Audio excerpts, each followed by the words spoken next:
اعوذ باللہ من الشیطان الرجیم بسم اللہ الرحمن الرحیم السلام علیکم ورحمۃ اللہ وبرکاتہ۔ عزیز طلباء و طالبات، امید ہے آپ لوگ خیر و عافیت سے ہوں گے۔ اللہ پاک آپ کو اور آپ کے اہل خانہ کو اپنے حفظ و امان میں رکھے اور تمام اہل اسلام کو ہر قسم کی آفات و بلیات سے محفوظ فرمائے۔ آج کے لیکچر میں بیٹے ہم لوگ مضمون پڑھیں گے یوم آزادی۔ آزادی کا دن بیٹے کسی بھی قوم کے لیے انتہائی اہمیت کا حامل ہوتا ہے۔ جہاں پر یہ دن ہمارے لیے خوشیاں، جذبات، احساسات لے کر آتا ہے، وہیں پر کچھ واقعات کی بھی ہمیں یاد دلاتا ہے۔ یہ دن جو ہے وہ ہمارے لیے غیر معمولی اہمیت رکھتا ہے، کیونکہ آزادی ایک کہتے ہیں جی لازوال دولت ہے، جس کا نعم البدل کوئی چیز نہیں۔ ٹھیک ہے جی، تو آزادی کی حیثیت کا اندازہ بالکل کہتے ہیں جی لگایا نہیں جا سکتا۔ اس کی قدر و قیمت تو وہی شخص جانتا ہے، وہی لوگ جانتے ہیں، وہی قوم جانتی ہے جو اس نعمت سے محروم ہے۔ کسی شاعر نے کیا خوب کہا ہے، از عشق و آزادی بہار زیست کا سامان ہے، عشق و آزادی بہار زیست کا سامان ہے، عشق میری زندگی آزادی میرا ایمان ہے، عشق پہ کر دوں فدا میں اپنی ساری زندگی اور آزادی پہ میرا عشق بھی قربان ہے۔ پاکستان ایک بیٹے اسلامی مملکت ہے اور اللہ تعالیٰ کی طرف سے بر صغیر کے مسلمانوں کے لیے ایک خاص عطیہ ہے، جسے ایک طویل جد و جہد اور عظیم قربانیوں کے بعد حاصل کیا گیا۔ وطن عزیز کے اصول کے لیے بیٹے لاکھوں جوانوں نے اپنی جانوں کے نذرانے پیش کیے، لاکھوں عورتوں کے سہاگ لوٹے، جان و مال اور آبرو کی قربانیاں دینا پڑیں۔ آزادی کی خاطر لاکھوں شہداء کا جو ہے وہ لہو بہا، جہد مسلسل انتھک محنت اور بے شمار قربانیوں کے بعد آزادی کا سورج جو ہے وہ دیکھنا نصیب ہوا اور مسلمان ایک آزاد ملک حاصل کرنے میں کامیاب ہوئے۔ آئیے بیٹے دیکھتے ہیں کتاب والے ہمیں کیا کہہ رہے ہیں۔ مضامین بیٹے آپ لوگوں کو بتایا تھا میں نے کہ ہم لوگ قواعد و انشاء سے پڑھ رہے ہیں، ان کی ریڈنگ کر رہے ہیں، لیکن اس کا قطعاً مطلب یہ نہیں ہے کہ آپ اسی مواد پر اکتفا کریں، بلکہ یہ صرف ایک نمونے کے طور پر آپ کی رہنمائی کے لیے جو کتاب والوں نے ایک طریقہ کار بیان کرنے کے لیے انہوں نے صرف دیا ہے۔ آپ اس کی جو بورڈ کی ریکوائرمنٹ ہے کہ 4 سے 5 صفحات جو ہیں وہ آپ لوگ تحریر کریں، تو اس کے لیے آپ لوگ کسی بھی ہیلپنگ بک سے مواد جو ہے وہ لے سکتے ہیں۔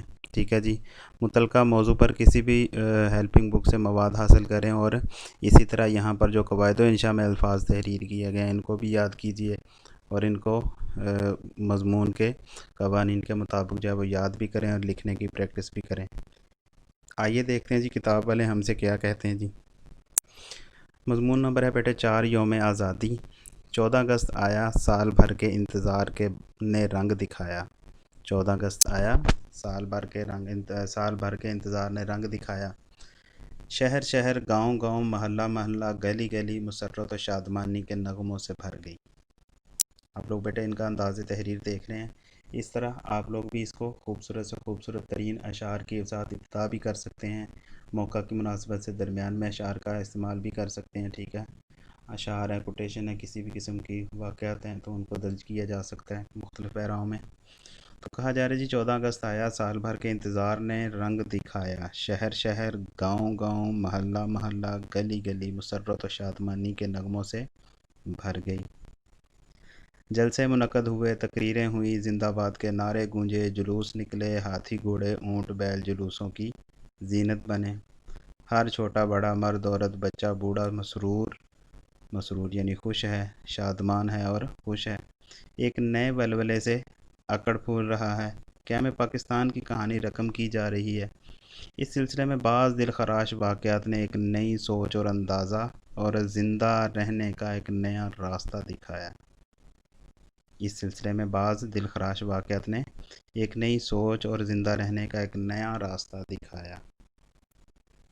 آگے بیٹے کہا جا رہا ہے جی کہ بر صغیر پر انگریز کی حکومت تھی۔ کچھ تاریخی حقائق، جیسا کہ میں نے ابتدا میں بھی ذکر کیا کہ یہ دن جو ہے وہ ہمیں جہاں پر خوشیاں عطا کرتا ہے وہاں پر کچھ تاریخی حقائق سے بھی آگاہ کرتا ہے کہ اس وطن کو، اس آزادی کو حاصل کرنے کے لیے کیا کیا پاپڑ بیلنے پڑے ہیں کہہ سکتے ہیں ہم لوگ، اور اسی طرح کہ ہمارے بزرگوں نے کیسی کیسی قربانیاں دی ہیں۔ ٹھیک ہے، کیسی کیسی تحریکیں چلائی ہیں، تو اس بارے میں بیٹے آگے جو ہے وہ پیراگراف درج کیا جا رہا ہے۔ کہا جا رہا ہے جی بر صغیر پر انگریز کی حکومت تھی اور یہ حکومت اس نے مسلمانوں سے چھینی تھی، جیسا کہ آپ لوگوں کو بیٹے پتہ ہے کہ 1857 کی جنگ آزادی، جس میں آخری مغل بادشاہ جو تھے بہادر شاہ ظفر سے ان سے حکومت چھینی، ٹھیک ہے جی، اور انگریز کے پاس حکومت گئی. تو کہا جا رہا ہے جی بر صغیر پر انگریز کی حکومت تھی، اور یہ حکومت اس نے مسلمانوں سے چھینی تھی، اس لیے وہ مسلمانوں کو اپنا دشمن سمجھتا تھا اور انہیں ذلیل و رسوا کرنے کا کوئی موقع ہاتھ سے نہ جانے دیتا تھا. اس کے ساتھ ہندو خوش آمدی بھی انگریز کے دل میں مسلم دشمنی کے جذبات کو ہوا دے رہا تھا. ہندو جو تھا وہ ہمیشہ سے مسلمانوں کا دشمن رہا ہے، ٹھیک ہے جی، اگرچہ یہ دونوں قومیں جو ہیں وہ ایک ہی سرزمین پر آباد رہی ہیں، اکٹھے زندگی گزاری ہے، لیکن یہ دونوں نظریات کے اعتبار سے مختلف تھے، عقائد کے اعتبار سے مختلف تھے، دین کے اعتبار سے مختلف تھے، ان کا رہن سہن مختلف تھا، رسم و رواج مختلف تھے. تو وہی کہا جا رہا ہے جی کہ اس کے ساتھ ساتھ کہتے ہیں ہندو خوش آمدی بھی انگریز کے دل میں مسلم دشمنی کے جذبات کو ہوا دے رہا تھا. نتیجہ ظاہر تھا کہ مسلمان ان دو پارٹوں کے درمیان پس رہے تھے. کون سے دو پارٹ؟ انگریز اور ہندو. انگریز کا حکومت پر قبضہ تھا تو ہندوؤں کا دفاتر پر. آپ لوگوں کو بیٹے پتہ ہے کہ ہندوؤں کو سرکاری ملازمتوں کے لیے آگے کیا جاتا تھا اور مسلمانوں کو ان سے دستبردار کیا جاتا تھا، ٹھیک ہے جی. تو کیا کہا جا رہا ہے جی کہ انگریز کا حکومت پر قبضہ تھا اور ہندوؤں کا دفاتر پر. ہندو جو تھے وہ کسی مسلمان کو افسری تک پہنچنے ہی نہ دیتے تھے، اس لیے مسلمان دفاتر میں چپڑاسی یا چوکیداری کر کے اپنا پیٹ پالتے تھے، ٹھیک ہے جی.